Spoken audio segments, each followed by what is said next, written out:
শহরের বিশিষ্ট ব্যবসায়ী আফজাল আহমেদের দুই পুত্র, বড় পুত্র ইমন আর ছোট পুত্র ঈশান। বেশ খুশি পরিবার। এত টাকা পয়সা ধন দৌলত থাকার সত্ত্বেও মানুষের প্রতি ভদ্রলোকের আছে সহানুভূতিতা। মানুষ অসহায়ভাবে তার কাছে সাহায্য চাইলে কিংবা তিনি যদি রাস্তায় কোনো ফকিরকেও দেখেন তাহলে গাড়ি থেকে নেমে এসে তাকে সাহায্য করেন। আর সেখানে তারই আদরের ছোট সন্তানের গায়ে কেউ হাত তুলেছে, সেটা শোনার পর তিনি পুরোই উন্মাদ হয়ে গেছেন। তার উপর যখন গতকাল রাতে আফজাল সাহেবের বড় ছেলে অর্থাৎ ইমন আহমেদ যখন শুনল তার ছোট ভাইয়ের গায়ে কেউ হাত দিয়েছে, সে হসপিটালে আসে। এমন কিছু শোনার পর সন্ধ্যাবেলায় শুনে রাতের ফ্লাইটে দেশের উদ্দেশ্যে রওনা দেয় আর দুপুরের মধ্যেই বাসায় এসে উপস্থিত হয়। তারপর যখন জানতে পারে যে গার্লফ্রেন্ডের বাবা তাকে জোরপূর্বক অর্থাৎ ঈশান যে মেয়েটার সাথে সম্পর্কে ছিল, যাকে পছন্দ করত, ওই মেয়েটার পরিবার ওকে জোর করে কাল বিয়ে দিয়েছে। ঈশান বিয়ের আসরে গিয়ে কথা বলার চেষ্টা করলে মেয়ের ভাই ওকে মেরেছে। এসব কথা শোনার পর ইমনের মাথায় আগুন জ্বলে উঠল। ছেলেটা পুরো বাড়ি মাথায় করে নেয়।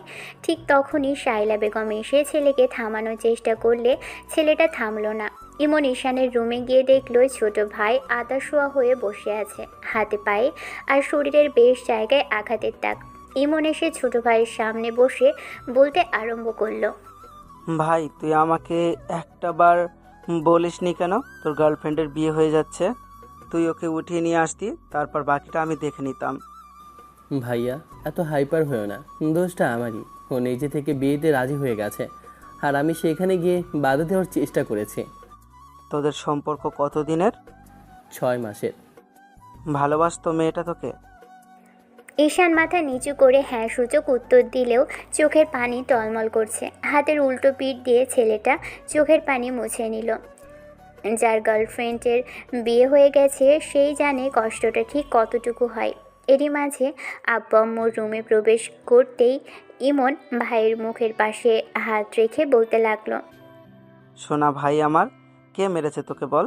তোর গায়ে অন্যায়ভাবে কে হাত তুলেছে? তুই তো কোনো ঝামেলা করিসনি, বল। কাল ওখানে গিয়ে কারোর সাথে কোনো সিন ক্রিয়েট করিসনি, বল না আমায়। ইমন, তুমি পাগলামি করো না। যাও ফ্রেশ হয়ে আসো, আর এসব বিষয়ে তোমার আব্বু দেখবে বলেছে। ওসির সাথে কথা হয়েছে ওনার। আম্মু, যা করার আমি করব। আমার ভাইয়ের গায়ে কেউ অন্যায়ভাবে হাত তুলেছে, আমি এসব কখনোই মেনে নিব না। আব্বু, তুমি আমাদের সাথে আসো, আমি গার্ডদের নিয়ে এখনই বেরোবো। এর একটা সুরা করতেই হবে। আমাদের সম্পর্কে কেউ একটা বাজে কথা বলার সাহস পায় না, তোমার সম্পর্কে কেউ একটা নেগেটিভ চিন্তা ভাবনা করতে পারে না। সেখানে তোমার ছেলের গায়ে হাত তুলেছে, তার পুরো একটা দিন পার হয়ে গেল, তুমি চুপ করে থাকবে? আমার ভাই অন্যায় করেনি, চুপ করে থাকার মানেই হচ্ছে সে অন্যায় করেছে। অন্যায় করে শাস্তি পাওয়াটা জায়েজ, আর না করেও শাস্তি পাওয়া না জায়েজ। আমার ভাইয়ের অন্যায় থাকতে তাতে ওকে যদি মেরেও ফেলতো ওরা, আমি হসপিটালে রেখে আসতো, তাতেও আমি কিছু বলতাম না। কিন্তু এখানে ঈশানের কোনো অন্যায় নেই, তাইলে কেন মেনে নেব সেটা? তুমি কি শুরু করলে বলো তো? আমি বলছি তো সব ঠিক। আব্বু, ওর গার্লফ্রেন্ডের বিয়ে হয়ে গেছে, তুমি বুঝতে পারছো? যাকে পছন্দ করে তার বিয়ে হয়ে যাওয়াটা একটা ছেলের কাছে কতটা কষ্টের। আমি কোনো কথা শুনতে চাই না আব্বু। হয় তুমি এর একটা বিহিত করবে, না হলে আমি কি করব নিজেও জানি না। আব্বু আম্মু অনেক চেষ্টা করেও ইমনকে থামাতে পারল না। ছেলেটা ছোট ভাইকে উদ্দেশ্য করে বলতে লাগলো, ভাই বল আমায়, কার মেয়েকে তুই পছন্দ করতি? কোন মেয়েকে ভালোবাসতি? সে আমাদের লেভেলের কেউ, গরিব মিডিল ক্লাস ফ্যামিলির কিছু আসে যায় না। বল কার মেয়েকে পছন্দ করতি? ঈশান কোনো কথা বলল না। এরই মাঝে ওদের বিশ্বস্ত গার্ড তামিম, যে সবসময় ঈশানের দিকে খেয়াল করে, সেই ছেলেটা এগিয়ে আসলো আর মাথা নিচু করে থেকে বলতে আরম্ভ করলো, ছোট ভাইজান আসলে আরাফ চৌধুরীর ছোট মেয়েকে ভালোবাসতো। মেয়েটা রাজি থাকলে ওর পরিবার মেয়েটাকে ব্ল্যাকমেল করেছে, আর কালকে জোর জবরদস্তি অন্য একটা ছেলের সাথে বিয়ে দিয়েছে। তখন ঈশান ভাইজান গিয়ে বিয়েটা আটকানোর চেষ্টা করলে কাজ হয়নি। তাহলে তোরা কি করছিলিস তখন? তোরা মরে গেছিলিস? তোদের টাকা দিয়ে দিয়ে আব্বু কেন পুষে রেখেছে? আমার পুরো পরিবারকে দেখার জন্য না? তাহলে তোরা দেখতে পারলি না এতগুলো ছাগলকে কেন পুষে রেখেছে আব্বু? তোরা কেন পারলি না বিয়েটা আটকাতে? সরি ভাইজান, আমরা বুঝতে পারিনি এরকম কিছু হয়ে যাবে। আর ছোট ভাইজান হুটহাট করেই কাল ওই বাসায় চলে যায়। আমরা যতক্ষণে জেনেছি ততক্ষণে ওরা ভাইজানকে মেরেছে। আমরা কিছু করতে পারলাম না ওখানে গিয়ে। কাল বিয়ের সময় অনেক পুলিশ আর গার্ড সেখানে উপস্থিত ছিল। আমরা পরবর্তীতে গেলেও আটকাতে পারিনি। ঈশান ভাই, তুই এর প্রতিশোধ নিবি না? তুই না নিলেও আমি নেব। কে মেরেছে তোকে? আর ওদের বাড়িতে কে কে আছে বল। ভাইজান আরাফ চৌধুরীর 2 মেয়ে আর 1 ছেলে। ঈশান ভাইজান ওনার ছোট মেয়েকে পছন্দ করত। ওনার ছোট মেয়ের সাথে ভাইজানের সম্পর্ক ছিল বলেই জোরে মেয়েটার বিয়ে দিয়েছে। আব্বু, তোমার ছেলের গায়ে কেউ হাত তুলেছে আর তুমি চুপচাপ করে আছো? আব্বু, ওদের এত বড় সাহস হলো কি করে? যাদেরকে আমরা কয়েকবার কিনতে পারি তাদের কি করে সাহস হয় আমাদের সাথে লাগতে আসার? এর শাস্তি আমি ওদের দেব। ওই ছেলেকে তো আমি বোঝাবো আমার ভাইয়ের গায়ে হাত দেওয়ার ফল কি হতে পারে। ইমন, তুমি কি করতে চাইছো? আমি ওই ছেলেটাকে গিয়ে দেখে নিব ও কি করে পারলো আমার ভাইয়ের গায়ে হাত তুলতে। আজকে আমি ঈশানকে নিয়ে আবার ওদের সামনে যাব, তারপর দেখি ওর কত জোর। আর তুই কি যেন বলছিলিস তামিম? ওনার বড় মেয়ে এখনো বিয়ে হয়নি, তাই তো? জি ভাইজান, ছোট মেয়ে থেকে বড় মেয়ে দেখতে আরও বেশি সুন্দর আর ভদ্রসভ্য। এখনো বিয়ে হয়নি মেয়েটার। তোরা চল আমার সাথে।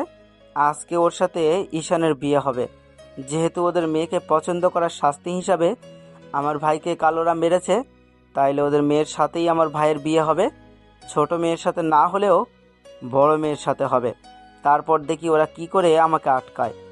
আমি আজকে নিজে দাঁড়িয়ে থেকে ওদের বড় মেয়েকে তুলে আনবো। দেখি ওরা কি করে আমাকে আটকাতে পারে। ইমন গার্ডদের নিয়ে বেরিয়ে গেলে আব্বু ওদের এগিয়ে যেতে বলল।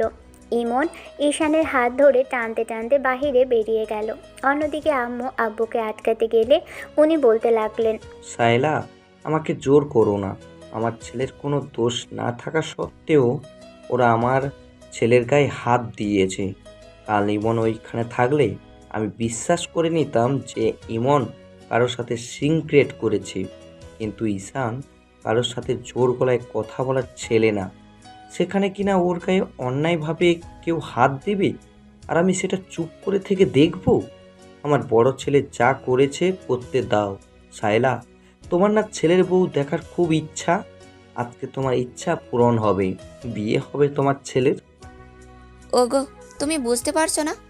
ঈশান যে মেয়েকে পছন্দ করতো কাল সেই মেয়ের বিয়ে হয়ে গেছে। তাহলে অন্য মেয়ের সাথে কি করে? সায়লা, ইমনের কথার উপর ঈশান কথা বলবে না। ওদের বড় মেয়ের সাথেই ঈশানের বিয়ে হবে। যে অন্যায় করেনি তারপরও সে অন্যায়ের শাস্তি আমার ছেলেকে পেতে হয়েছে। শাস্তিটা যেহেতু পেয়েছে, তাহলে এখন অন্যায় করে সেটাকে হালাল করবে। তুমি কোনো কথা বলবে না। তুমি বরণডালা সাজিয়ে রাখো, তোমার ছেলের বউ আসছে। আফজাল সাহেব বাসা থেকে বেরিয়ে গেলেন। শায়লা বেগম স্বামী সন্তানদের আটকাতে না পেরে বেডের উপর ধপাস করে বসে পড়লেন। বড় ছেলের রাগটা হয়েছে বাবার থেকেও বেশি, আর ছোট ছেলেটা শান্ত স্বভাবের। অন্যায়ভাবে কেউ আফজাল সাহেবের ছেলের গায়ে হাত তুলেছে, সেটা পুরো শহরটা জেনে গেছে। তারপর সকাল হতেই সব কিছু জানাজানি হলো। কারা মেরেছিল আর কী জন্য মেরেছিল, এসব জানার পর আব্বুর খারাপ লাগছিল। ইমন এসে যেন বিষয়টা সহজ করে দিল।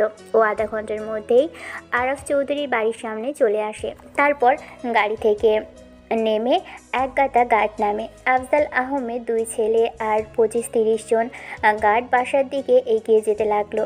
কালকের বিয়ের বন্দোবস্ত আর আয়োজনের বিষয়টা এখনও আছে। বাসায় হয়তো এখন অনেক মেহমান আর আত্মীয় স্বজন দিয়ে ভরপুর। বাসার সদর দরজার সামনে আসলে দারোয়ান ওদের আটকাতে গেলে তানিম লোকটাকে সরিয়ে দিল। তারপর ভিতর থেকে ওদের কয়েকজন লোকজন এগিয়ে এসে বাধা দিতে গেলে ইমন এক টানে ঘুষি আর একটাকে লাথি মারতেই দুজন দুপাশে ছিটকে পড়ে গেল। ইমন ঈশানের হাত বাসার ভিতর প্রবেশ করেই ছেড়ে দেয়। তারপর ডাইনিংয়ের দিকে একটা হকি স্টিক হাতে এগিয়ে এসে টি টেবিলের উপর সজোরে বাড়ি বসালো। আরেকটু এগিয়ে এসে পাশে থাকা টিভিটাকে আঘাত করতেই সেটা ভেঙে গুঁড়িয়ে গেল।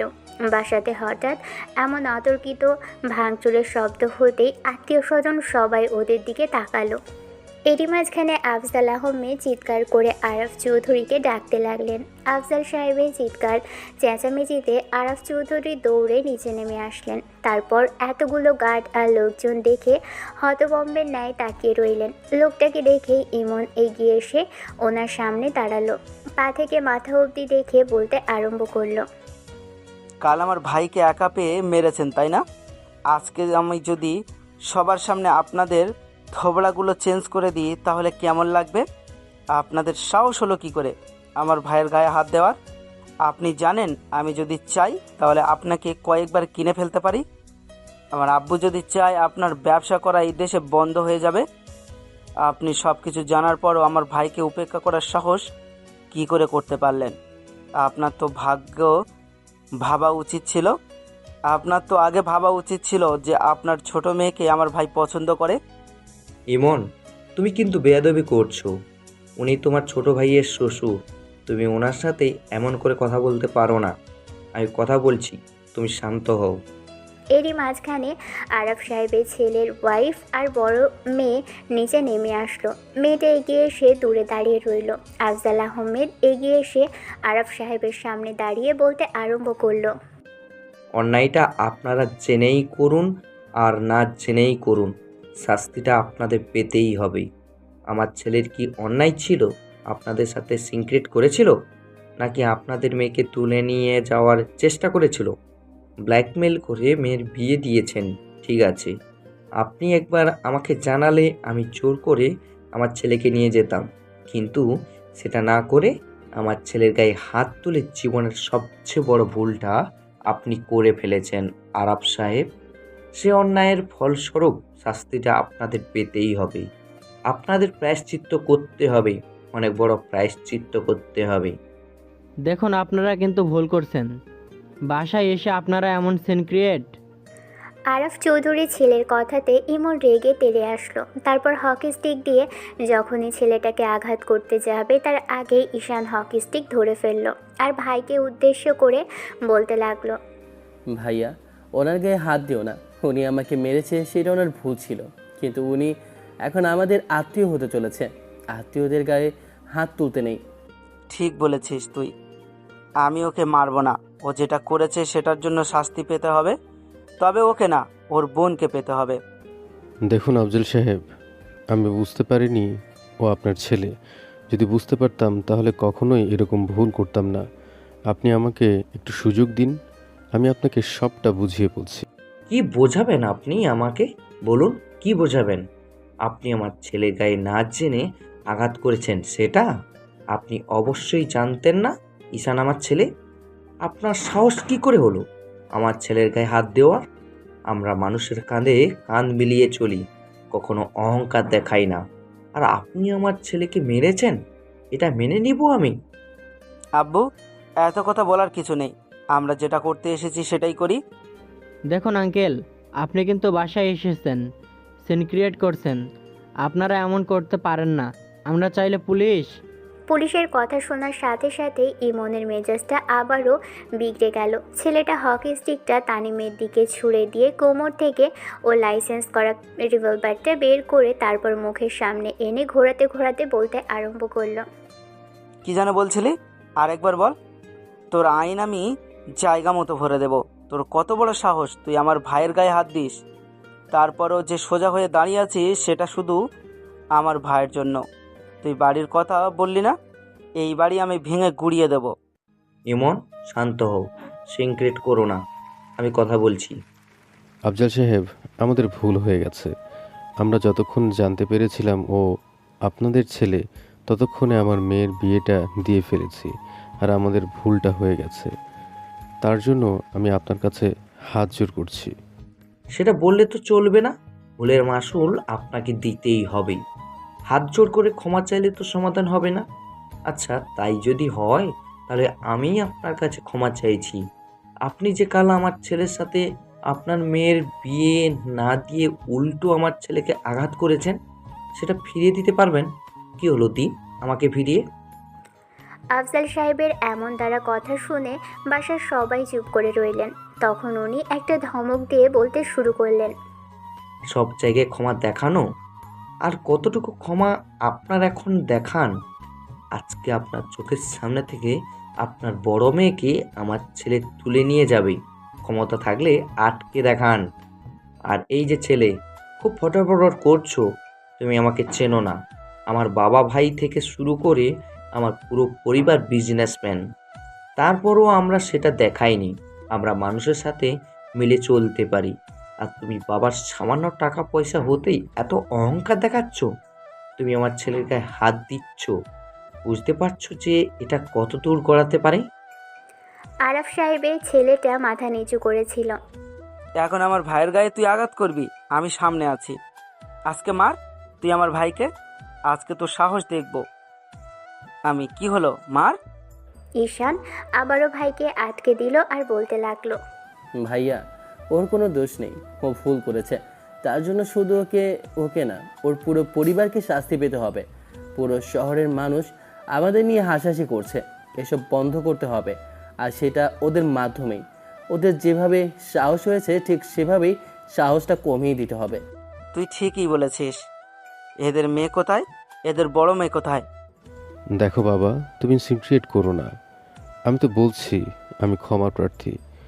আমি অন্যায় করেছি তার জন্য। এই অন্যায়ের কোনো ক্ষমা হবে না।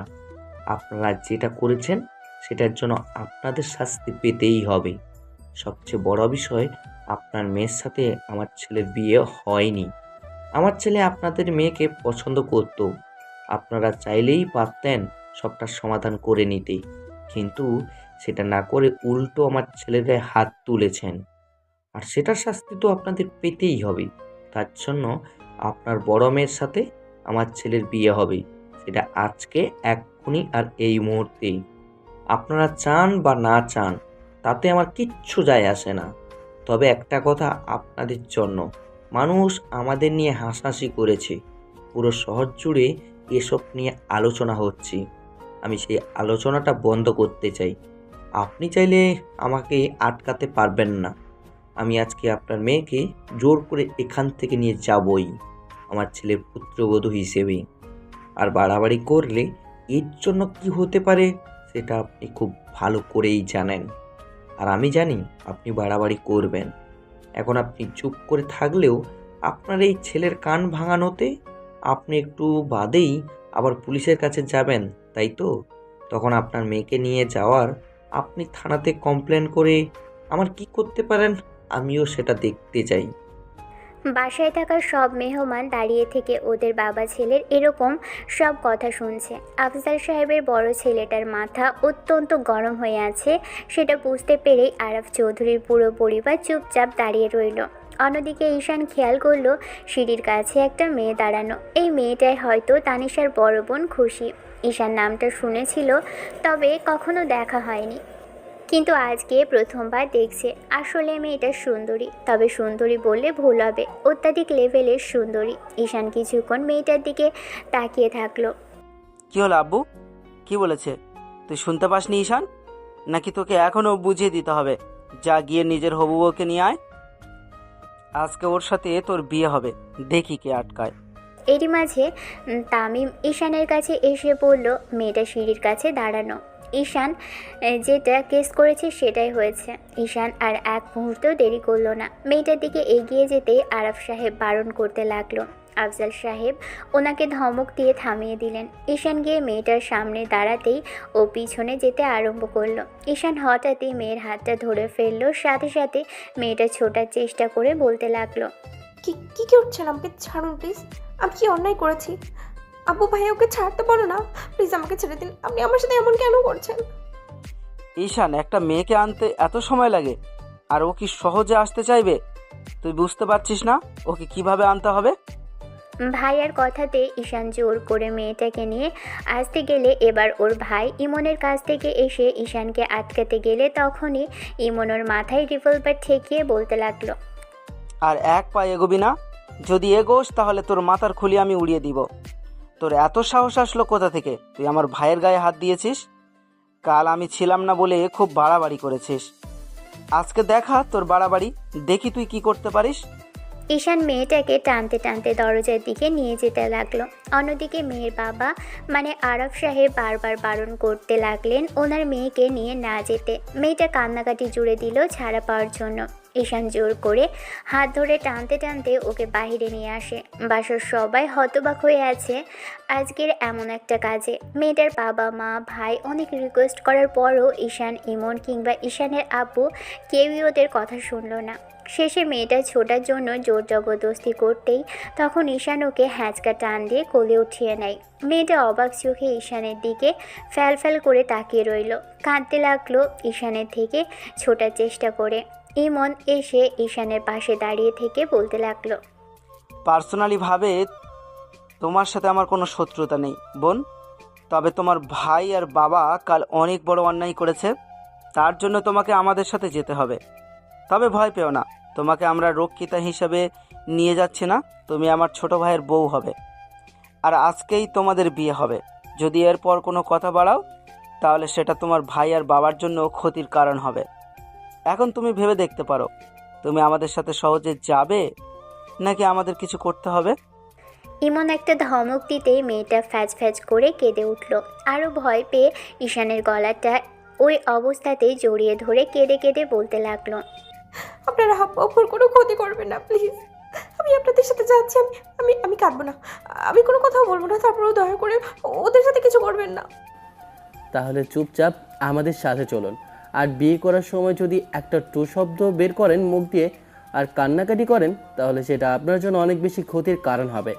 কাল সবার সামনে আপনারা আমাকে মেরেছেন, আপনার হয়তো কোনো দোষ ছিল না, কিন্তু আপনার আব্বু আম্মুকে আপনি আটকাতে পারতেন। ঈশান মেয়েটাকে জোর করে গাড়িতে ওঠালো। তারপর ওর পাশে বসে ওর একটা হাত জোর করে ধরে রাখলো। মেয়েটা বাচ্চাদের মতো কাঁদতে লাগলো দেখে তখন ইমন একটা ধমক দিতে মেয়েটার মুখে হাত দিয়ে ফুপিয়ে উঠতে লাগলো। তারপর বারবার রিকোয়েস্ট করতে লাগলো ছেড়ে দেওয়ার জন্য। শেষে মেয়েটা ঈশানের চোখে পানি টলমল করছে স্পষ্ট দেখতে পারলো।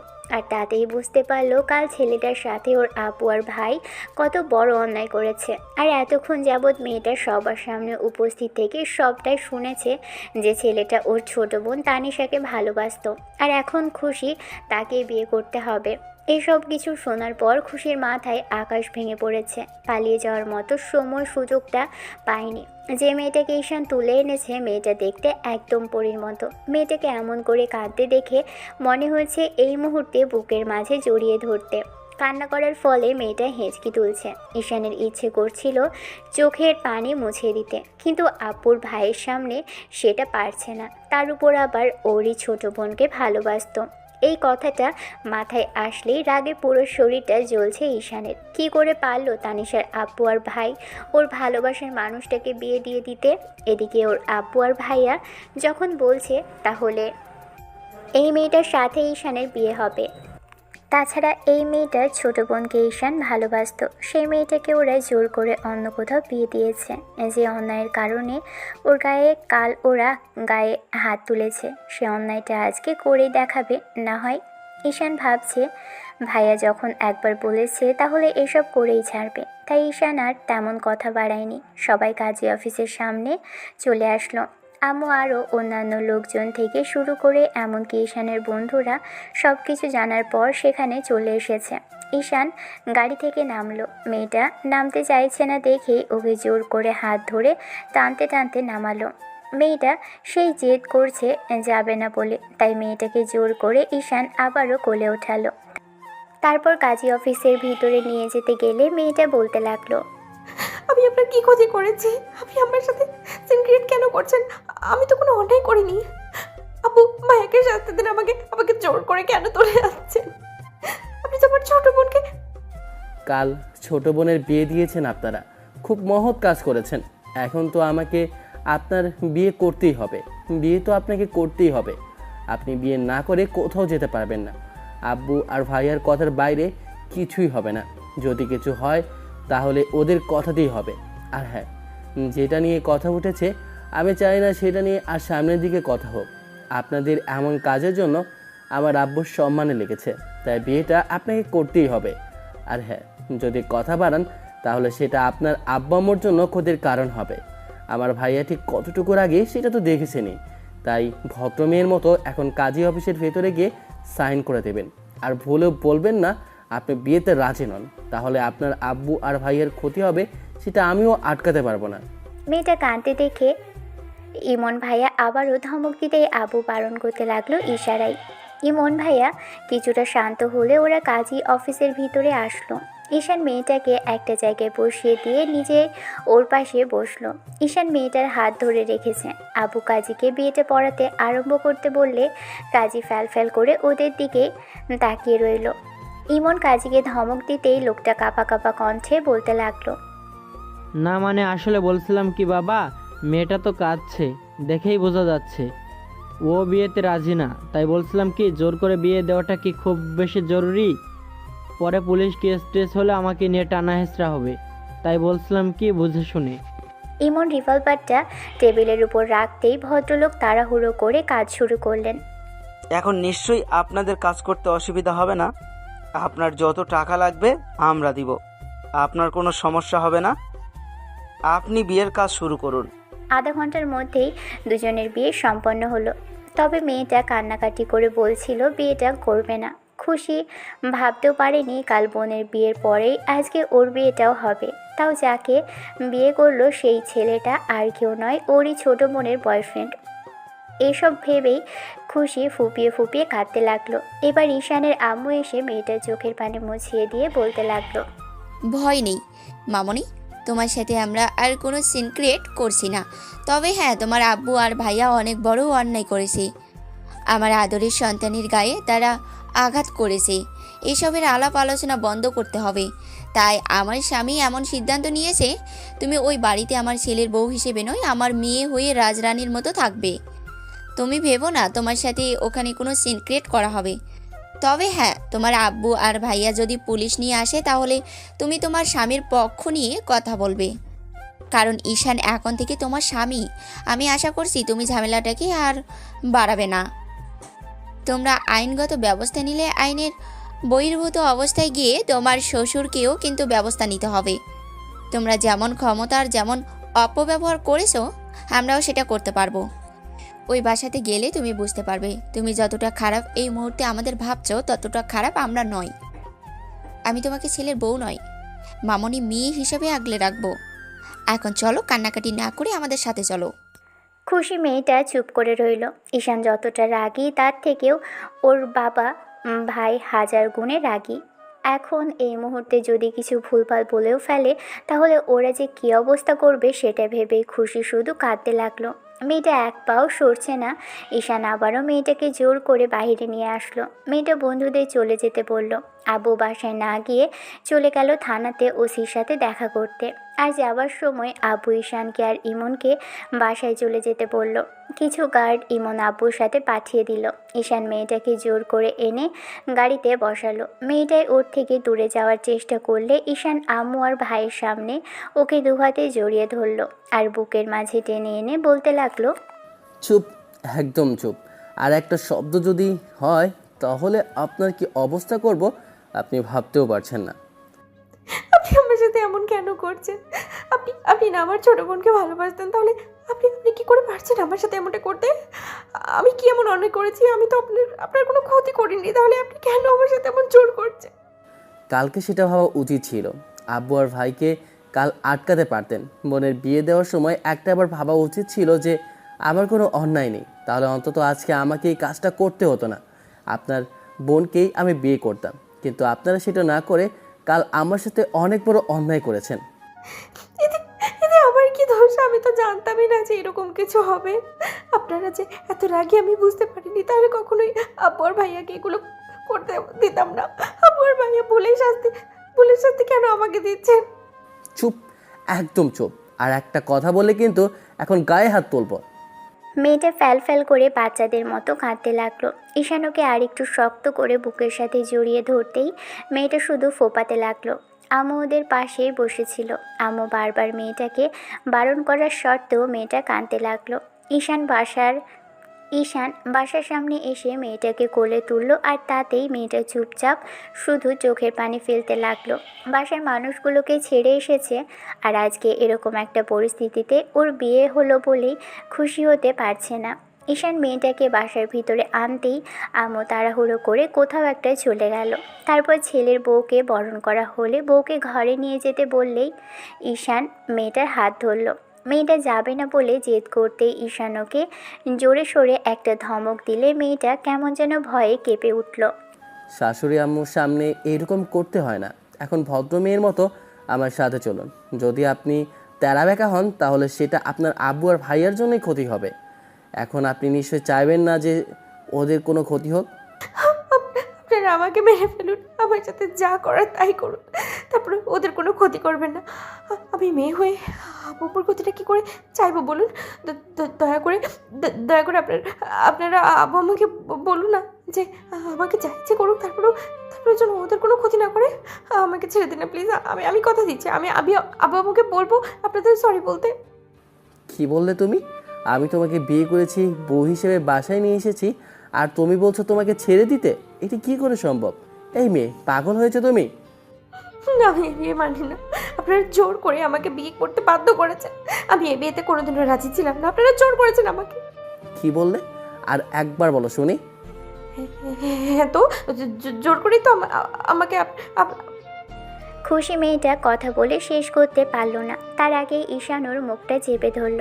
তারপর মেয়েটার মুখের কাছে মুখ টানতেই খুশি ভয়ে চোখজোড়া বন্ধ করে নেয়। ঈশান এক হাতে ওর চুলের পিছনে ধরল, আর এক হাতে মুখটা চেপে ধরে বলতে লাগলো, বিয়েটা তুই মানিস বা না মানিস, এখন থেকে তোকে আমার সাথেই থাকতে হবে। আর তোর বাবা ভাই যদি পুলিশ নিয়ে আসে কিংবা বেশি ঝামেলা করে, তাহলে তুই বলবি তুই নিজের ইচ্ছাতেই আমার সাথে এসেছিস, তুই আমাকে ভালোবাসিস, তুই আমার সাথে ভালো আছিস। যদি না বলিস তাহলে আমার বাজের চেহারার প্রথমবারের মতো তুই দেখতে পারবি। আমি তোকে বিয়ে করেছি ছেড়ে দেওয়ার জন্য না। তুই আমাকে ভালোবাসিস আর না বাসিস, তোকে আমার সাথেই থাকতে হবে, আর সারা জীবন থাকতে হবে। খুশি চোখ দিয়ে পানি গড়িয়ে পড়ছে। মেয়েটা ব্যথায় কেমন কুকিয়ে উঠতে লাগলো। ঈশান ওকে ছেড়ে দিল। রাগের মাথায় মেয়েটাকে এমন করে কষ্ট দিয়ে ফেললো ভেবেই কিছুটা শান্ত হলো। তারপর আলতো করে সামনে বসে মেয়েটাকে কাছে টেনে নিয়ে মুখের পাশে হাত রেখে বলতে লাগলো, তোমার বোনের সাথে আমার বিয়েটা তোমার বাবা ভাই মানতে চায়নি। এখন আমার কি দোষ বলো? আমি কি অন্যায় করেছিলাম? আমি কি কোনো অন্যায় করেছিলাম? ভালোবাসাটা অন্যায় ছিল? আমি তোমাদের থেকেও বড় ঘরের সন্তান, তাহলে আমাকে কেন তোমার আব্বু আর ভাই মানতে পারলো না? আমাদের ভালোবাসা হারানোর যন্ত্রণাটা কতটুকু সেটা তুমি বুঝবে কি করে? যাই হোক, তোমাকে আমার সাথেই থাকতে হবে। তুমি যতই জোর জবরদস্তি করো আর আইন দেখাও, আমার কাছ থেকে চলে যেতে পারবে না। আমি আবারও ভালো মতো বলছি, তুমি এখান থেকে পালানোর চেষ্টা করেও যেতে পারবে না, কারণ বাইরে শত শত গার্ড রয়েছে, ওরা তোমাকে কোথাও যেতে দেবে না। তুমি সময় নাও, আমাকে মানতে তোমার সময় লাগবে। আমি চাই না তোমার সাথে কোনো প্রকার জোর করতে। বিয়ে যেহেতু করেছি, আজ বাদ কাল দুজনের মাঝে ভালোবাসা হবেই, কাছাকাছি দুজনেই আসবই। আমার এমন মনের অবস্থাতেও আমি তোমাকে এইসব কথা বলছি, তোমার মেনে নিতে সময় লাগবে, তার জন্য তুমিও সময় পাবে। তুমি বাসার প্রত্যেকটা মানুষকে ঘৃণা করতে পারো, কিন্তু দিন শেষে এদেরই তোমাকে ভালোবাসতে হবে। আজকের পর থেকে তোমার এদের সাথেই থাকতে হবে। তাই ভুলেও এমন কিছু করো না, কিংবা তোমার বোনের মতো কাজ করো না যার জন্য তুমি আমাকেও হারাও আর তোমার স্বামীর বাড়িতে থাকাটা তোমার জন্য কষ্টকর হয়ে যায়। আর হ্যাঁ, যত তাড়াতাড়ি সব মানিয়ে নেওয়ার চেষ্টা করবে তোমার জন্য সেটা ভালো হবে। না, আপনি কি করবেন? আব্বু আমার ক্ষতি করবেন? তার থেকে আপনারা আমাকে না, তোমার সাথে জোর করব। আর জোর করলে একটা পুরুষ একটা মেয়ের সাথে কি করতে পারে সেটা তুমি খুব ভালো করেই জানো। কিন্তু আমি চাইছি না জোর করতে। তুমি নিজে থেকে আমার কাছে আসবে আর নিজে থেকে চাইবে যেন আমি তোমার কাছে আসি, ভালোবাসি। সেটা হবে না। আমি আপনাকে ঘৃণা করি, আপনার পরিবারকেও ঘৃণা করি। I just hate you. মেয়েটার কথাতে ঈশান হাসতে লাগলো। তারপর রুমের বাহিরে চলে যেতে গেলে ফিরে এসে রুমের দরজা আটকে দিল। খুশি বিছানায় শুয়ে শুয়ে কাঁদতে লাগলো। খুশি ভাবছে আব্বু আম্মু হয়তো এমন কিছু করবে যার জন্য ঈশানদের কোনো ক্ষতি হবে, কিন্তু মেয়েটা জানে না যে ঈশানের আব্বু চাইলে পুরো আইনি ব্যবস্থাকেই কিনে ফেলতে পারে। টাকা দিলে এরা বিক্রি হওয়ার জন্য বসে আছে। খুশি সারাটা দিন কাঁদল। বিকেলের দিকে ঘুমিয়ে পড়েছিল। সন্ধ্যার দিকে যখন ঘুম ভাঙল, খেয়াল করে দেখল রুমের লাইটটা জ্বলছে। খুশি উঠে চুপচাপ বসে রইল। এখনও চোখ মুখ লাল হয়ে আছে, চোখের পানিটা এখনও মুখে লেগে আছে, হয়তো কাঁদতে কাঁদতে ঘুমিয়ে পড়েছিল। এবার ঈশান এসে ফ্রেশ হয়ে মেয়েটার পাশে বসতেই খুশি ওর থেকে দূরে সরে গেল। তারপর খাটের সাথে পিঠ ঠেকিয়ে দুহাতে হাঁটু ধরে মাথা নিচু করে রাখলো। তখন ঈশান বলতে লাগলো, বউ, খিদে পেয়েছে তোমার? তুমি দুপুর থেকে কিছু খাওনি তাই না? জানো, তুমি খাওনি বলে আমিও খাইনি। ঈশানের মুখে এমন কথা শোনার সাথে সাথেই খুশি চোখ জোড়া বড় বড় করে তাকালো। ছেলেটা একটু মুচকি হেসে এগিয়ে আসতেই খুশি ওর থেকে সরে যেতে নিলে ঈশান ওকে জোর করে টেনে কাছে এনে তারপর মুখের দুপাশে হাত রেখে বলতে লাগলো, তোমার বোনের থেকেও না তুমি অনেক বেশি কিউট। আগে যদি জানতাম তোমার বোনের বিয়েটা জোর করে এমন করে দিবে, তাহলে আমি তোমার সাথেই প্রেম করতাম, কারণ তোমাকে বোঝাতে আমার সহজ হতো। আর তোমার বোনকে দেখো, ব্ল্যাকমেল করতেই বিয়েটা করে নিল। আমি যদি তোমার সাথে প্রেম করতাম, তাহলে তোমাকে বোঝালে তুমি অবশ্যই আমার জন্য সুইসাইডও করতে, দ্বিতীয়বার ভাবতে না। সেটা আমি জানি তো জান পাখি। ঈশানের কথাতে খুশি অবাক হচ্ছে। কাল অবধি ছেলেটা ওর বোনকে ভালোবাসতো, আর আজকে বিয়ে করার পর ওর প্রতি এত আদর ভালোবাসা আসছে কোথা থেকে ছেলেটার। খুশি দূরে যাওয়ার চেষ্টা করলে জোর করে ওর হাতটা ধরে ঈশান আর একটু কাছে টেনে আনলো। মেয়েটা ছোটার চেষ্টা করতে এক হাতে ঈশান কোমর জড়িয়ে ধরে আরেক হাতে মুখের পাশে রেখে বলতে লাগলো, আমাকে জোর করতে বাধ্য করো না বউ, আমার কাছে আসো, আমার কাছে থাকো। ভালো মতো বলছি, ফ্রেশ হয়ে আসো। একটু পরে তোমার জন্য খাবার দিয়ে আসবো, ভদ্র মেয়ের মতো খেয়ে নেবে। আপনারা আমাকে টাচ করবে না, আমি কিছু খাবো না, আমি এখানে থাকবো না, আমি বাসায় চলে যাব। যাবে, কিন্তু আমার সাথে যাবে। যখন তোমার বাসা থেকে সবাই আমাদের বিয়েটা নির্দ্বিধায় মানতে আরম্ভ করবে, তখন বাসায় যাবে, বাসায় যাব দুজনে, কেমন? তারপর আব্বু আম্মুকে বলবে আমরা হ্যাপি আছি। আমি তোমাকে সময় দিচ্ছি, আর হ্যাঁ, সময় দিচ্ছি তার মানে এই না যে সারা জীবনের জন্য ছেড়ে দেব। তুমি চাইলেও আমাদের মাঝে যে দূরত্ব বাড়বে না। যাও, ভদ্র মেয়ের মতো ফ্রেশ হয়ে আসো। খুশি যাবে না বলে জেদ করতেই ঈশান ওকে জোরে সোরে একটা ধমক দিতেই মেয়েটা কেঁপে উঠল।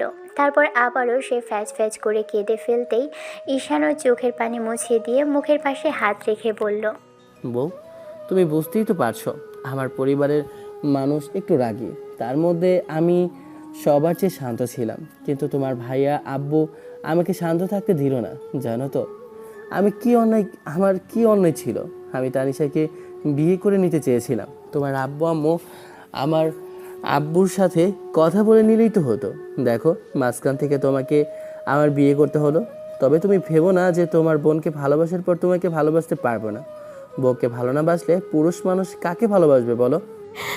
আপনি আসলেই একটা বাজে ছেলে। নাহলে আমার বোনকে ভালোবাসার পরে কি করে আমাকে ভালোবাসার কথা বলতে পারে? আর একটা কথাও বাড়াবে না। আজকে প্রথম দিন, তাই এর থেকে বেশি ডোজ দিতে চাইছি না। যাও, ফ্রেশ হতে যাও এক্ষুনি, আর কথা বাড়াবে না বলে দিলাম। খুশি বড্ড আদুরে মেয়ে, অল্প ধমকে আর রাগি চোখ দেখলেই কেটে ফেলে। এবারে ঈশান রাগি চোখে তাকাতেই মেয়েটা তাড়াহুড়ো করে উঠে ওয়াশরুমের দিকে চলে গেল। তারপর দরজার সামনে গিয়ে দাঁড়াতেই ঈশান বলতে লাগলো, বাই দ্য ওয়ে, তোমার নামটা কি যেন? মেয়েটা চোখ বড় বড় করে ঈশানের দিকে তাকাতেই ছেলেটা মুচকি হাসলো। তারপর উঠে আসতেই খুশি তাড়াহুড়ো করে বলল, খুশি। ঈশান আবারও ফিক করে হেসে ফেলল। তারপর ব্যালকনিতে গিয়ে দাঁড়ালো। তানিশার কথা ভাবতে লাগলো। মেয়েটা কি করে পারলো ওর আব্বু আম্মুর একটু ব্ল্যাকমেল করতেই বিয়েটা করে নিতে? একটাবারও ওকে জানালো না পর্যন্ত। ঈশান জানলো, তবে ওর বান্ধবীদের থেকে। অবাক লাগছে এটা ভেবেই। ঈশানের মনে হয়েছে যে মেয়েটা যদি ওকে ভুলে যেতে পারে, তাহলে ওরও উচিত তানিশাকে ভুলে যাওয়া। ওয়াশরুমে দরজা খোলার শব্দে ঈশান রুমে আসলো। খুশি বাইরে এসেছে। ছেলেটা এগিয়ে এসে ওর হাত ধরে টেনে বেডে বসিয়ে দিয়ে বলতে লাগলো, বউ, নিচে গিয়ে খাবে নাকি আমি খাবার নিয়ে আসবো? আমি খাবো না, আমার খেতে ইচ্ছে করছে না। আপনারা আমাকে জোর করে ধরে এনেছেন, এরপরে আমার গলা দিয়ে খাবার নামবে ভাবছেন? বিয়ে তো একদিন না একদিন করতেই হতো, সেটা না হয় জোর করেই করেছি। আজ বাদে কাল তো তোমার জন্য তোমার অন্য কাউকে হলেও বিয়ে করতেই হতো। তাহলে আমাকে করে কি খুব আফসোস হচ্ছে? যাই হোক, আমি খাবার নিয়ে আসি, তুমি খেয়ে নিবে, কেমন? বললাম তো খাবো না। এমন জেদ করে না শোনাবো। আমার সাথে জেদ করলে সেটা তোমার ক্ষতির কারণ হবে। আমাকে জোর করতে হবে, আর আমি চাইছি না এই মুহূর্তে জোর করে কিছু করতে, তাতে আমার বউটা কষ্ট পাবে। ঈশান একটু বাদেই রুমে আসলো। কয়েকজন সার্ভেন্ট এসে খাবার দিয়ে গেল। মেয়েটার সামনে খাবার রাখতেই খাবে না বলে জেদ করতেই ঈশান রাগী চোখে তাকালে খুশি আবারও বাচ্চাদের মতো ভ্যাঁ ভ্যাঁ করে কেঁদে ফেলল। ঈশান নিজেই নিজ হাতে খায় না, তাহলে ওকে খাইয়ে দিবি কি করে? খুশি খাচ্ছিল না দেখে ঈশান বলতে লাগলো, আমি নিজের হাতে খাই না, আম্মু আমাকে খাইয়ে দেয়, সেখানে তোমাকে খাইয়ে দেবো কি করে? দাঁড়াও, তোমার শাশুড়ি আম্মুকে ডাকে। ঈশান বাইরে চলে গেল। খুশি সেখানেই বসে রইল। একটু বাদে আম্মুকে নিয়ে ফিরতেই আম্মু এসে খুশির পাশে বসলো। তারপর ওই চোখের পানি মুছিয়ে দিয়ে বলতে লাগলো, এত কাঁদতে হয় না মামনি, যেটা হয়েছে সেটার জন্য কেউ তোমাকে দোষারোপ করেনি। তোমার আব্বু আর ভাইকে একটু শিক্ষা দেবার জন্য এমনটা করতে হয়েছে। তুমি ওই বাসাতে থাকতে থাকতে বাসার মানুষগুলোকে চিনতে পারবে। আমরা তোমার জন্য এতটাও কঠোর নয় তুমি যতটা ভাবছো। তুমি আমার মেয়ে হয়ে থাকবে। বাসা থেকে এসেছো পর থেকে এখন পর্যন্ত একটু পানি পর্যন্ত খাওনি। এখন একটু খেয়ে নাও, আমি খাইয়ে দিচ্ছি তোমাকে। বললাম তো খাবো না, আপনার কেন জোর করছেন? বুঝেছি, আমাকে তোমার কাছে আসতে হবে, তাই তো? ঈশানের রাগী চোখের দিকে তাকিয়ে খুশি কেঁদে ফেলল। এবার আম্মু ছেলের দিকে রাগী চোখে তাকিয়ে বলতে লাগলো, তোমরা তিন বাবা ছেলে মিলে কি শুরু করলে বলো তো? আমি তো আমার মিষ্টি বৌমাটাকে বোঝাচ্ছি, তাহলে তোমাকে এর মাঝখানে কথা বলতে হবে কেন? তুমি বাইরে যাও, আমি ওকে খাইয়ে দিচ্ছি। আম্মু খাবার মেখে খুশির মুখের সামনে ধরল। মেয়েটা খাচ্ছে না দেখে আম্মু রাগী চোখে তাকাতেই মেয়েটা কান্নার মাঝেও খেয়ে নিল। শাইলা বেগম অন্য হাতে খুশির চোখের পানি মুছিয়ে দিতেই হাজারটা কথা বলতে লাগলো। খুশি বাচ্চাদের মতো খাচ্ছে। ঈশান ওদের থেকে দূরে দেওয়ালের সাথে পিঠ ঠেকিয়ে মুখে হাত দিয়ে দাঁড়িয়ে আছে। ঈশানকে দেখে খুশি হয়তো বা লজ্জা পাচ্ছে। আম্মু খুশিকে উদ্দেশ্য করে বলতে লাগলো, মামনি, তোমার বরটাকেও এখন পর্যন্ত খাইয়ে দিতে হয়, আর দুপুরের খাবারটা তাকে আমি না খাওয়ালে সে খেতেই চায় না। এত অবাক হবার কিছু নেই মামনি। এখন হয়তো একটু রাগ করে আছো, কিন্তু দিন শেষে তোমাকে আমার ছেলেটার দায়িত্ব নিতে হবে। আমার ছেলেটাকে নিজ হাতে খাইয়ে দিতে হবে এরপর থেকে। খুশি কাঁদলো আর খেলো। খাওয়া শেষ হতেই আম্মুর মুখটা মুছিয়ে দিয়ে তারপর সার্ভেন্টকে ডাকতেই সার্ভেন্ট এসে প্লেটগুলো নিয়ে গেল। এবার ঈশান রুমের বাইরে চলে যেতেই আম্মু খুশির পাশে বসে ওকে হাজারটা কথা বলতে লাগলো। খুশির মনে হচ্ছে এ বাড়িতে একটা মানুষ আছে যার রাগটা একটু কম। তবে শাশুড়ি আম্মুর প্রথম কথাগুলো শুনে অনেক ভয় লাগছিল, কিন্তু এখন ওকে অভয় দিল। বলল, সব কিছু ঠিকঠাক হয়ে গেলে আর ওদের বাসার পরিবেশটা একটু ঠান্ডা হলেই দু বাসা থেকে কথা বলা হবে। আর ঈশানের আব্বুই নাকি এসব বলেছে। এই বাসার মানুষগুলো খুশিকে মেয়ের মতো রাখবে, সেটা আম্মু ওকে আবারও আশ্বস্ত করলো। খুশি আর কাঁদছে না এখন। শাশুড়ি আম্মুর কথাগুলো মনোযোগ সহকারে শুনছে। রাতে ঈশানের খাওয়া দাওয়া করে রুমে আসলো। দরজাটা লক করে দিতেই খুশি ভয় পেয়ে গেল। বুকটা ধুক ধুক করছে মেয়েটার। এখন আবার এই বজ্জার ছেলেটা ওকে জোর করবে না তো? যে রাগী, তাতে অসভ্যতাটা করতেও পারে। একটু আগেই খুশিকে একটা মেয়ে সার্ভেন্ট এসে কিছু ড্রেস দিয়ে গেছে। ড্রেসগুলো দেখে খুশি অবাক হয়েছিল। তবে আম্মু ওকে নিজের হাতে শাড়িটা পরিয়ে দিয়ে গেছে। মেয়েটা শাড়ি পরে বসেছিল, তবে বউ সাজায়নি। বলেছে পরবর্তীতে ওদের বিয়েটা আবার হবে। তবে কালো শাড়িতে এই মুহূর্তে মেয়েটাকে যে অসম্ভব রকমের সুন্দর লাগছে, ঈশান সেটা ওর দিকে তাকাতেই বুঝতে পারল। তারপরও বারবার তানিশার কথা মনে পড়ছে। ওর বড় বোনের দিকে তাকিয়ে ঈশান এসে মেয়েটার সামনে বসলো। খুশি ভেবেছিল ছেলেটা ওকে জোর করবে, কিন্তু তা না করে ঈশান এক সাইডে শুয়ে পড়ল। খুশি একটু ভয় পেয়ে সরে গেল। ছেলেটা দুজনের মাঝখানে একটা কোলবালিশ দিয়ে তারপর কোলবালিশের উপর হাত পা ছড়িয়ে দিল। খুশি ওর পাশেই বসে রইল। মাঝখানে এত বড় এক বর্ডার দেখে খুশি অবাক হচ্ছে। ভেবেছিল ছেলেটা জোর করবে, সেখানে নিজে থেকে বালিশ দিল। খুশি 5 মিনিট যাবৎ বসে আছে দেখে ঈশান বলতে লাগলো, আপনাকে কি ঘুমানোর জন্য লেটার দিতে হবে, নাকি আমাকে স্পেশাল ওষুধ দিতে হবে ম্যাডাম? খুশি ফ্যাল ফ্যাল করে তাকিয়েছিল ছেলেটার দিকে। তারপর হঠাৎই ঈশানের এমন কথাতে শুয়ে পড়ল। অন্যদিকে ফিরে শুতেই তখন ঈশান বলতে লাগলো, যদি খুব বেশি আফসোস হয় তাহলে বলতে পারেন, আমি কোলবালিশের জায়গাটা আপনাকে দিতে পারি। এই না, ভয় পাবেন না ম্যাডাম, আমি জোর করব না। আপনি যখন নিজে থেকে চাইবেন তখন আমি আপনার কাছে আসব। খুশি ঘুমোতে পারছে না। ঈশান অনেকক্ষণ আগেই ঘুমিয়ে গেছে। খুশি বাইরে যাওয়ার জন্য দরজাটা খোলার চেষ্টা করতেই বুঝতে পারলো বাইরে থেকে লক করা আছে, চাবি ছাড়া যেটা খোলা সম্ভব না। খুশি বুঝতে পেরে আবার গিয়ে ঈশানের পাশে শুয়ে পড়ল। পরদিন সকালে ঘুম ভাঙল ঠিক আগের রাতের মতোই। দুজনের কোলবালিশের উপর হাত পা ছড়িয়ে দিয়েছে। ঈশানের ঘুম ভাঙতে দেখলো খুশি ওভাবেই শুয়ে আছে আর ফ্যাল ফ্যাল করে ওর দিকে তাকিয়ে আছে। ঈশান উঠে বসতেই খুশি তাড়াহুড়ো করে উঠে গেল। দুজনের মাঝে দূরত্ব তৈরি করতেই ঈশান বলতে লাগলো, যাও গোসল করে আসো, আর ওয়ার্ডরোবে দেখো তোমার জন্য শাড়ি আর ড্রেস রাখা আছে। কেন গোসল করতে হবে কেন? আপনি তো আমার কাছে আসেননি, আর আমি বিয়েটাও মানি না। তাহলে কথা বাড়িও না জান পাখি, গিয়ে গোসল ছেড়ে আসো। আর এত কথা বলতে হয় না, স্বামীর উপর দিয়ে বেশি কথা বলা বেয়াদবি, জানো না তুমি? খুশি মুখ ভেঙচি কেটে উঠে ব্যালকানির দিকে যেতে গেলে ঈশানের রাগ হলো। মেয়েটা কোনো কথা শুনতে চায় না, তার উপর কালকে থেকে তেড়ামি করেই যাচ্ছে। ঈশান আর এক মুহূর্ত দেরি করলো না। ব্যালকানিতে গিয়ে খুশিকে পিছন থেকে একটা হাত ধরে টানতেই মেয়েটা ওর দিকে ফিরল। ঈশান হ্যাঁচকা টানে মেয়েটাকে কোলে উঠিয়ে নেয়। খুশি ছটফট করতে লাগলে ঈশান ধমক দিতেই মেয়েটা চুপচাপ হয়ে গেল। ঈশানের ধমকটাতে যে খুশি কালকে থেকে বড্ড বেশি ভয় পাচ্ছে সেটা ছেলেটা খুব ভালো করে বুঝতে পারছে। ঈশান মেয়েটাকে এনে ওয়াশরুমের শাওয়ারের নিচে দাঁড় করিয়ে দিয়ে শাওয়ারটা ছেড়ে দিতেই খুশি ভিজে গেল।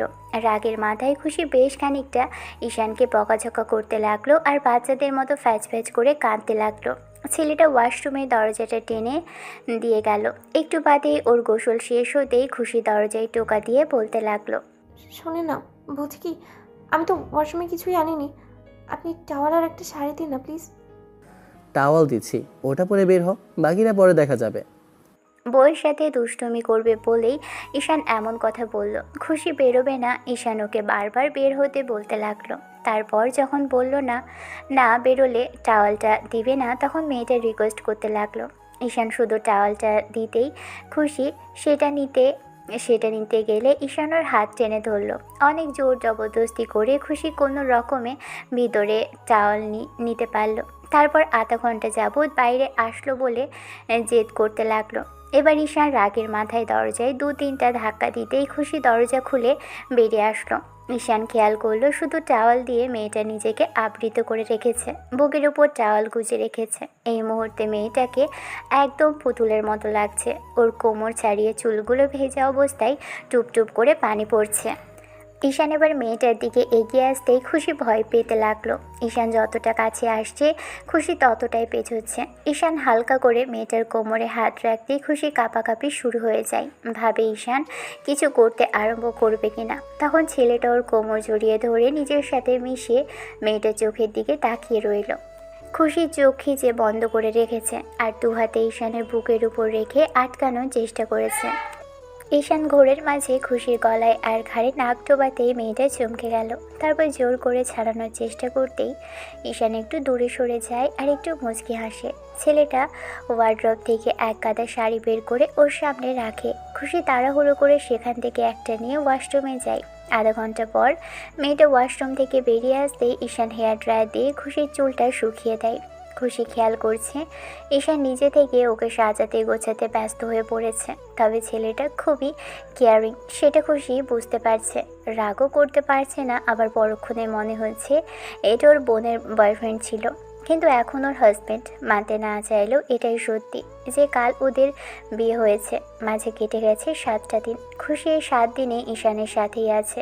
রুম থেকে পর্যন্ত বেরোতে দেয় না ছেলেটা ওকে, তবে খাবার সময় হলে জোর করে নিচে নিয়ে যেত।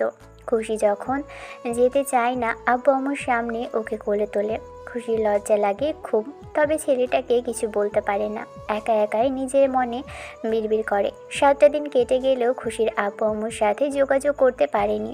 ঈশান নিজে থেকেই করতে দেয়নি, বলেছে যেদিন ওর আব্বু আম্মু এই বিয়েটা মেনে নিবে সেদিন সরাসরি ওকে বাসাতে নিয়ে যাবে। 7ম দিনের মাথায় রাতে দুজনে শুয়ে আছে। খুশি খেয়াল করলো ছেলেটা একদম বাচ্চা ফেস করে বালিশের মধ্যে মুখ গুজে দিয়ে ঘুমিয়ে আছে। আর মাঝখানে তো কোলবালিশ প্রতিনিয়তই থাকে। তবে ঈশানের শোয়াটা ভালো, কখনো ওর কাছে আসে না, অন্য পুরুষের মতো ট্রাইও করে না। সেদিনই শুধু সকালে গলায় আর ঘাড়ে কয়েকটা চুমো খেয়েছিল। ঈশান মুখে দুষ্টুমি করলেও কখনো খুশিকে জোর করেনি। খুশি এটা থেকেই বুঝতে পারছে ছেলেটা ভদ্র। তবে কেন যে ওর আব্বু আম্মু বুঝতে পারলো না কে জানে। সপ্তম দিনের মাথায় রাত 2টো বেজে গেলেও খুশির ঘুম আসছে না। প্রতিনিয়ত বালিশের এপাশ ওপাশ করছে। তারপর ঈশানের দিকে তাকিয়ে থেকে একটা সময় উঠে বসে আর রাগী কণ্ঠে বলতে আরম্ভ করে। আমার খুব হারাম করে দিয়ে বাচ্চাটাকে দেখো, একদম শান্তি মতো ঘুমাচ্ছে। আর কোলবালিশটাকে দেখো, এমন করে জড়িয়ে ধরেছে যেন আমি নই, ওটাই অল্প। আমার বুকে ছাড়া জান পাখিটার ঘুম আসে না, সেটা আমাকে বললেই হতো। এরকম ভকভক করে আমার ঘুম ভাঙানোর কি খুব বেশি দরকার ছিল বউ? ঈশানের গরম নিঃশ্বাস খুশিকে পাগল করে দিচ্ছিল। ছেলেটার কোনো কথা বলতে পারল না। চুপচাপই ছেলেটার বুকের মধ্যে গুটিসুটি মেরে পড়ে রইল। পরদিন খুশি ঘুম থেকে উঠে ঈশানকে পাশে পেল না। 10টার দিকে যখনই ছেলেটা বাসায় ফিরল, খুশি খেয়াল করলো ওর জন্য এক গাদা শপিং করেছে ছেলেটা। তারপর যখন দেখলো এত এত চকলেট আইসক্রিম এনেছে, তখন খুশি একটু বেশিই খুশি হলো। মেয়েটা দৌড়ে গিয়ে চকলেট প্যাকেট নিয়ে খুলেই খেতে আরম্ভ করলো। ঈশান খেয়াল করেছে খুশি বাচ্চাদের মতো করে মুখে আর নাকে চকলেট লাগিয়ে ফেলছে। ঈশান বাইরে থেকে এসেছে বলে গোসল করতে চলে যায়। খুশি চকলেট খাওয়া শেষ হলে ওইভাবেই শুধু হাতটা মুছেই এবার শপিং ব্যাগগুলো দেখতে আরম্ভ করে। সবগুলো ব্যাগ দেখে খুশি বুঝতে পারে যে ওর পছন্দের সব কিছুই সেখানে আছে, বিশেষ করে কাচের চুড়ি, যেগুলো বরাবরই মেয়েটার পছন্দ করতো। ঈশান বাইরে এসে দেখলো খুশি শপিং ব্যাগগুলো ঘেঁটে দেখছে। ঈশানকে দেখে মেয়েটা উঠে যেতে নিলেই ছেলেটা ওকে হালকা টান দিয়ে বসিয়ে দিল। নিজেই পাশে বসে এক হাতে কোমর জড়িয়ে ধরে আরেক হাতে মুখের অন্য পাশে রাখতেই খুশি লজ্জা পেল। আজকাল ঈশানের স্পর্শগুলো কেন জানি খুশির কাছে অনেকটাই আদরের স্পর্শ লাগে, যেটা ওর মনে এক অজানা শিহরণ জাগিয়ে তোলে। তাই তো মেয়েটা বলতে পারে না, প্রতিবার চুপচাপ হয়ে যায়।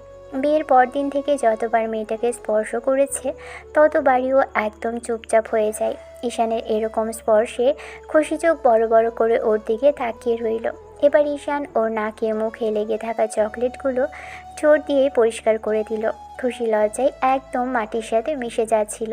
ঈশান ওর গালে একটা চুমু খেয়ে নিয়ে বলতে লাগলো, বউ পাখির এগুলো পছন্দ হয়েছে? খুশি ঈশানের কাছ থেকে চলে যেতে নিলেই ছেলেটা ওকে আরেকটু শক্ত করে কোমর জড়িয়ে ধরে তারপর বলতে লাগলো, কি সমস্যা তোমার? এরকম ছটফট করো কেন সবসময়? প্রত্যেকটা মেয়ে চায় তার স্বামী তাকে ভালোবাসুক, আর সেখানে তোমাকে এত ভালোবাসার পরেও দূরে সরে যেতে চাইছো? আমি অবহেলা করলে তুমি সেটা সহ্য করতে পারবে না খুশি।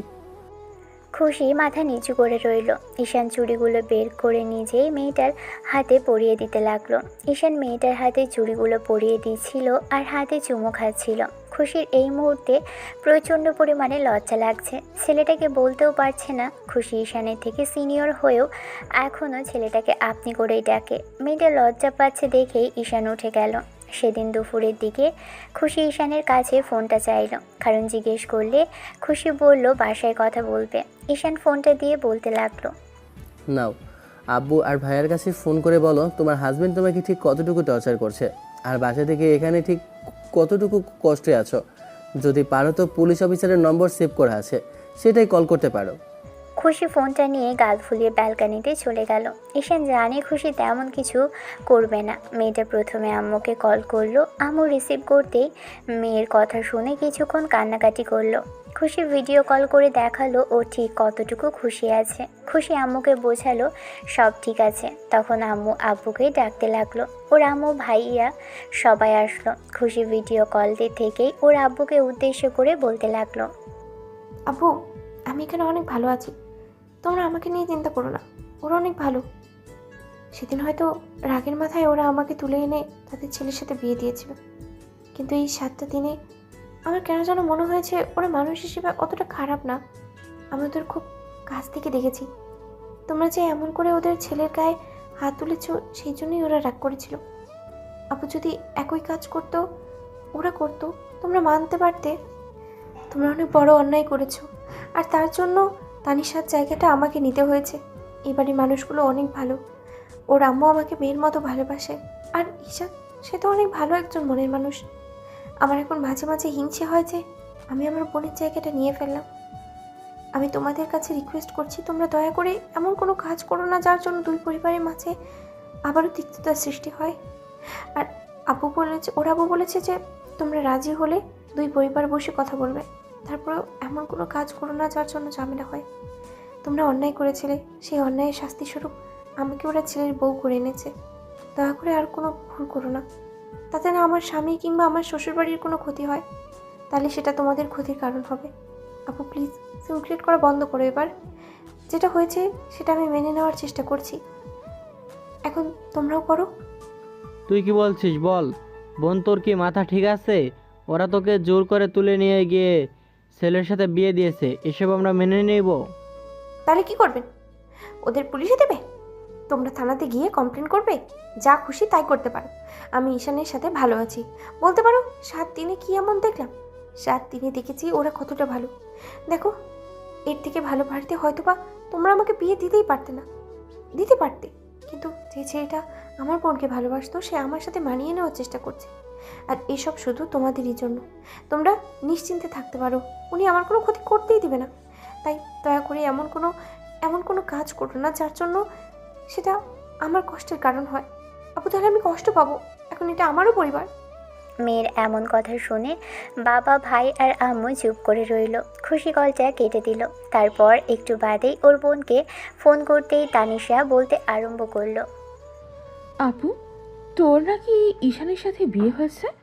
তুই এত সব মেনে নিলি কি করে? তাছাড়া হুটহাট করে বিয়ে হলো, তুই একটাবার বারণ করতে পারি না কেন ওদের?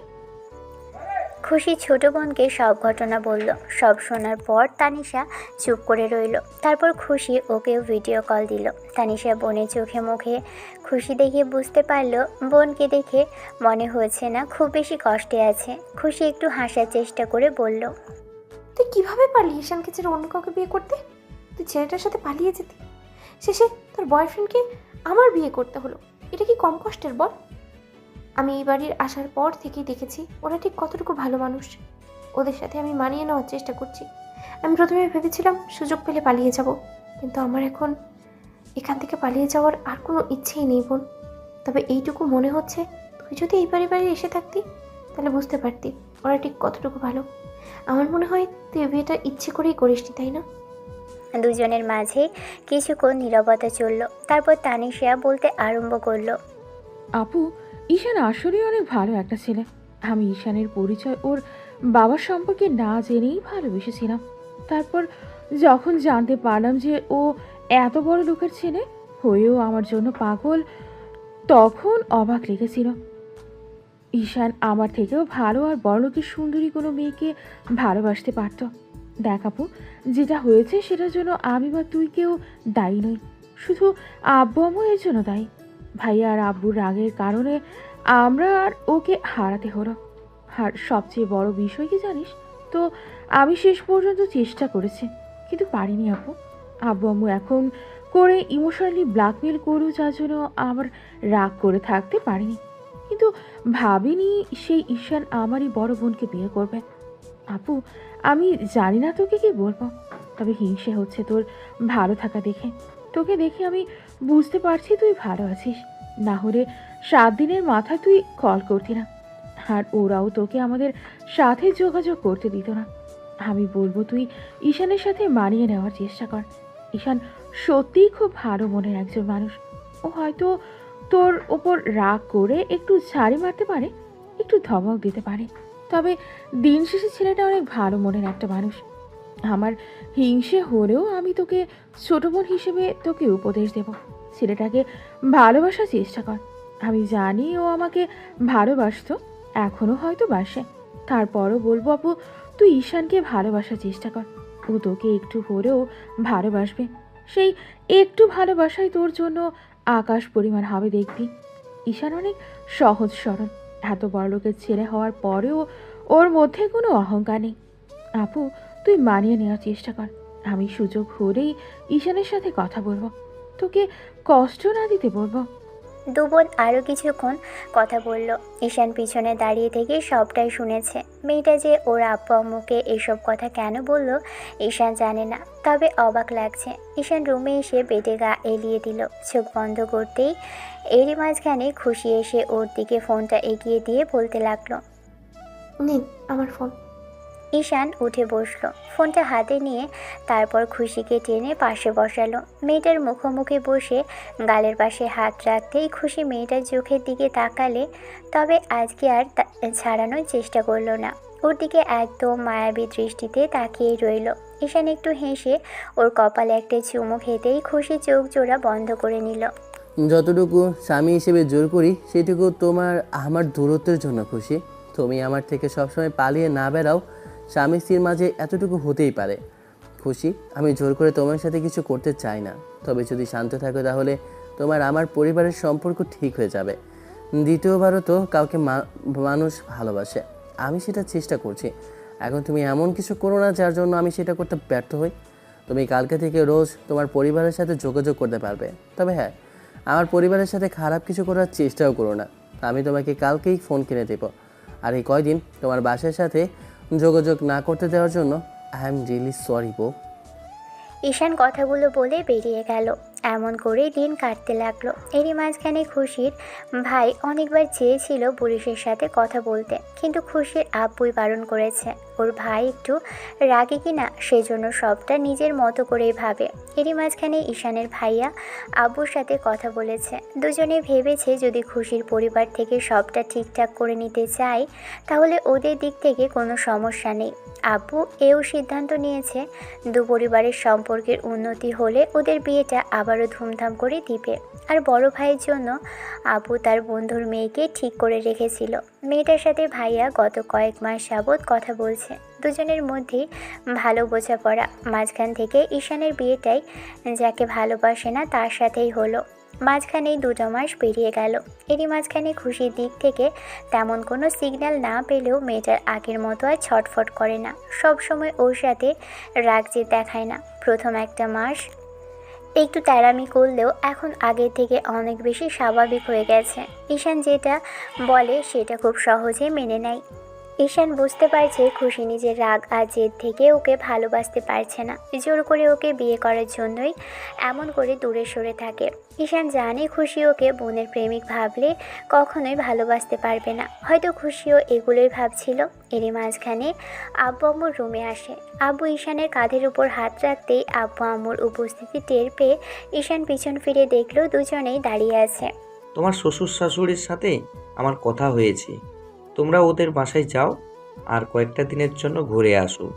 তোমাদের ওখানে যাওয়া দরকার, তবে ভয় পেও না যে উল্টাপাল্টা কিছু ওরা করবে।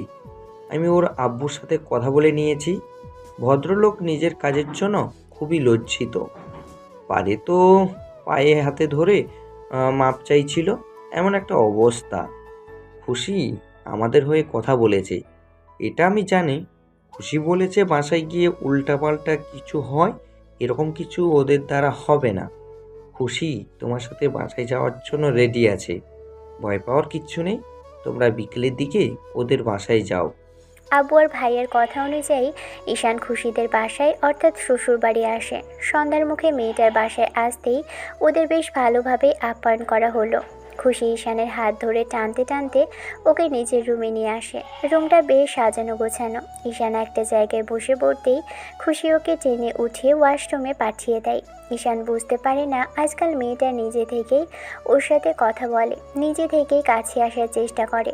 সকালবেলা ঘুম থেকে উঠে দেখে মেয়েটার বুকের মধ্যে।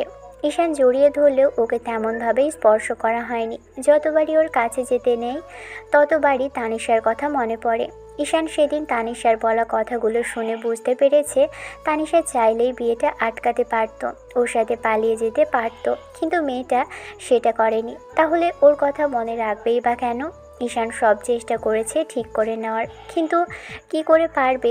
যাকে ভালোবাসলো তার বোনটাকে নতুন করে ভালোবাসতে। কাছে আসলেও এতটা সহজ নয় তেমন করে ভালোবাসা। অন্যদিকে খুশি এখন বারবার চেষ্টা করে মেয়েটার কাছে আসার, কিন্তু ঈশান নিজেই দূরে সরে যায়। দুদিন বাদে সবাই খাবার খাচ্ছিল। ঈশানের সাথে খুশির আব্বু কিংবা ভাইয়া তেমন করে কথা বলে না। খুশির ভাইয়া ওর গায়ে হাত তুলেছিল দেখে ঈশানও নিজে থেকে কথা বলে না। তবে খুশির আম্মুর সাথে বেশ ভালো সম্পর্ক গড়ে উঠলেও খুশির আব্বু আসার পর একটু কথা বলেছিল, তারপর আর তেমন করে কথা বলতে চায় না। ঈশান বাসায় চলে যাওয়ার কথা বলছিল খুশিকে। মানুষ এরকম করে থাকলে ভালো লাগে। খুশি খাবার টেবিলে বসে কথাগুলো ভাবছিল, তখন ঈশান বলতে লাগলো, কি হলো, তুমি খাচ্ছ না কেন? শরীর খারাপ লাগছে খুশি? খুশির আব্বু আম্মু ভাইয়া সবাই ওর দিকে তাকালো। তখন খুশি খাওয়া রেখে উঠে দাঁড়ালো আর বলতে আরম্ভ করলো, আমার কিছু হয়নি ঈশান, আমি একটা কথা ভাবছি। গত 2 দিন হয়েছে আমি এই বাড়িতে এসেছি। আব্বু ভাইয়া আমার সাথে কথা বললেও তোমার সাথে কথা বলে না। আম্মু ছাড়া তোমার সাথে তেমন করে ভালো কেউ কথাও বলে না। ভাইয়া এত বড় একটা অন্যায় করেছে তোমার প্রতি, তারপরেও তার কোনো অনুশোচনা নেই। তুমি তুমি এই বাড়ির বড় মেয়ের জামাই, আর তোমার সাথে কেউ কথাই বলে না। ঈশান মেয়েটাকে শান্ত করতে চাইলে খুশি ওর হাত ধরে টেনে ওঠালো। ঈশান অবাক হলো, কিছু বলবে তার আগেই খুশি বলতে লাগলো, ঈশান, আমরা একটু বাদেই বাড়ি চলে যাব, আর কখনো এখানে আসবো না। 2 মাস হয়ে গেছে আমাদের বিয়ে। এর মাঝে আব্বু আম্মু পারতো না তোমার সাথে যোগাযোগ করতে? একে তো এত বড় অন্যায় করেছে, তার উপরে আবার নিজেদের অন্যায়ের জন্য একটু একটু ওদের অনুশোচনা নেই। তার উপরে ওরা তোমার সাথে কথাই বলে না। ঈশান খুশিকে থামানোর চেষ্টা করলে মেয়েটা রাগ করে খাবার রেখে উঠে গেল। ঈশান ওর পিছন পিছন রুমে আসে। মেয়েটা বেডে বসে কাঁদছে। ঈশান খুশির পাশে বসে ওকে কাছে টেনে নেয়। খুশি ভেবেছিল মেয়েটা ওকে বুকের মধ্যে লুকিয়ে নেবে। খুশিরও এই মুহূর্তে খুব ইচ্ছে করছিল ঈশানের বুকে মাথা রাখতে, কিন্তু ছেলেটা সেটা করেনি।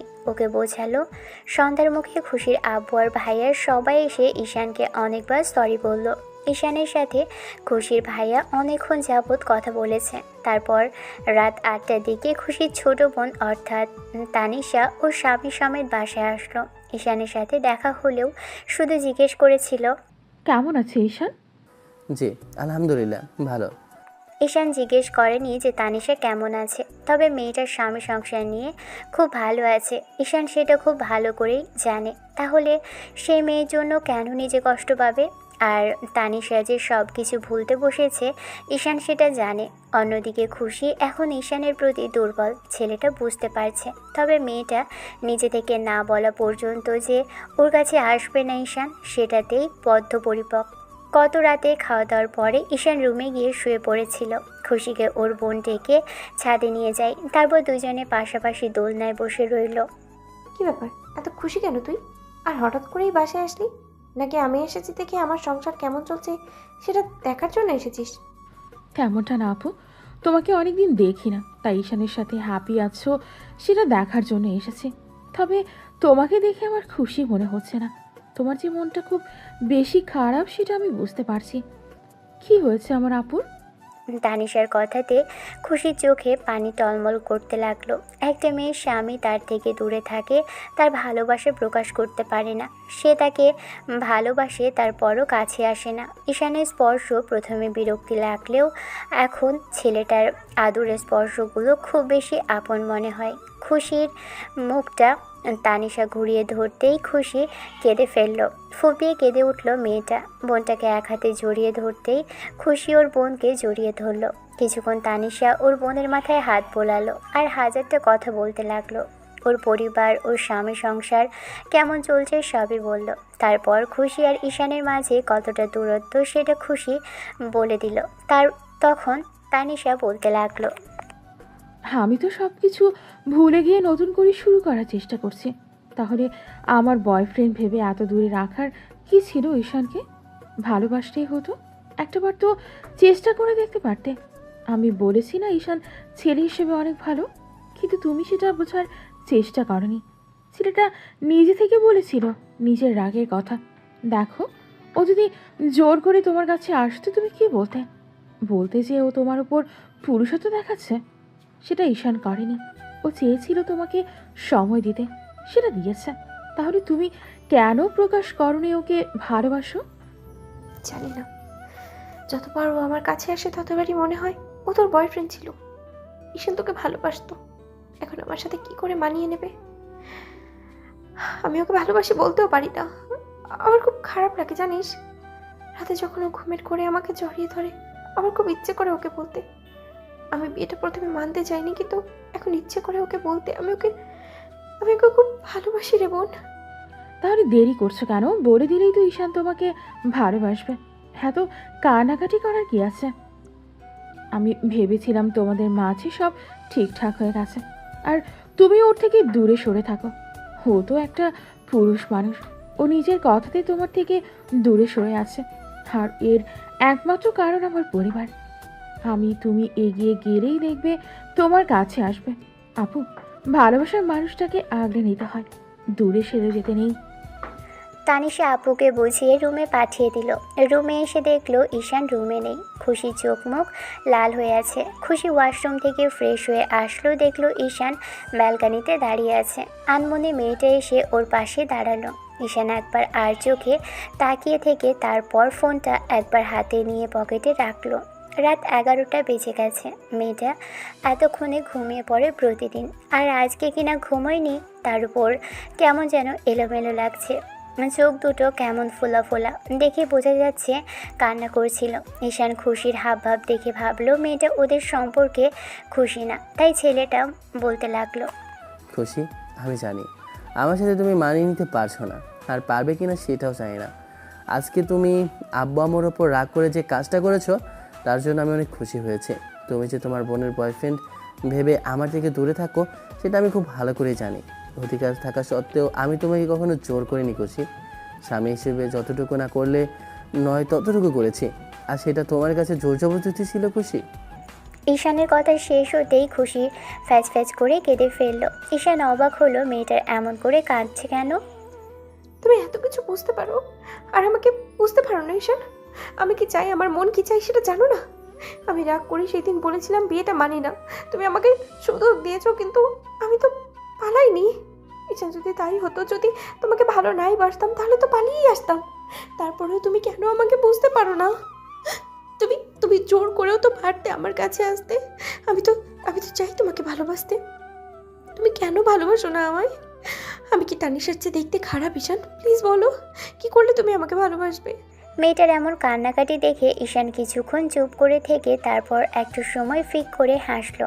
ঈশান মেয়েটার দিকে ঘুরতেই ও ছেলেটার বুকে কিল ঘুষি মারতে লাগলো। ঈশান দু হাতে খুশির কোমর জড়িয়ে ধরতেই মেয়েটা ফুপিয়ে উঠতে লাগলো। ঈশান মেয়েটাকে শক্ত করে জড়িয়ে ধরতেই খুশি ওর বুকের মধ্যে মুখ গুজে দিয়ে জোরে জোরে নিঃশ্বাস নিতে লাগলো। ঈশান বুঝতে পারলো বউটা খুব অভিমানী। ঈশান ওর ঘাড়ে আর গলায় নাক ঘষে দিতেই মেয়েটা হাঁসফাঁস করতে লাগলো। খুশি ঈশানের চুলগুলো খামচে ধরে কাপা কণ্ঠে বলতে লাগলো, তুমি কেন বুঝতে পারো না? আমি তোমার স্পর্শে কিছু ফিল করি। ঈশান, তুমি কেন আমার কাছে আসতে চাও না? আমি কি এতটাই অযোগ্য তোমার ভালোবাসা পাওয়ার? আমি তো তোমাকে সময় দিয়েছিলাম জান পাখি। দেখো, এই তো কাছে এসেছি, আদর করছি। এত কান্নাকাটি করতে হয় বলো? তুমি যে আমার ভালোবাসা সেটা তো কখনো প্রকাশ করনি। এখন তো করছি। এখন আমিও তো ভালোবাসি জান পাখি, চুপ করে থাকো না একটু। আমার তো হবে না, এর থেকে বেশি কিছু চাই। শুরু করেছি তো, একটু ওয়েট করো জান পাখি। ঈশান আদরের মাত্রা বাড়াতেই খুশি চোখ বন্ধ করে জোরে জোরে নিঃশ্বাস নিতে লাগলো। একটু পর ঈশান মেয়েটাকে কোলে ওঠাতেই খুশি ওর গলা জড়িয়ে ধরে ঠোঁটে ঠোঁট মেলালো। আপনাদেরই বলছি, এরপর আর শোনার দরকার নেই। আপনারা নিজেদের কাছে যান। দেখা যাচ্ছে অন্য কোনো দিন অন্য কোনো গল্পে। ততদিন পর্যন্ত সুস্থ থাকবেন, ভালো থাকবেন, আমাদের সাথেই থাকবেন। ধন্যবাদ। আল্লাহ হাফেজ।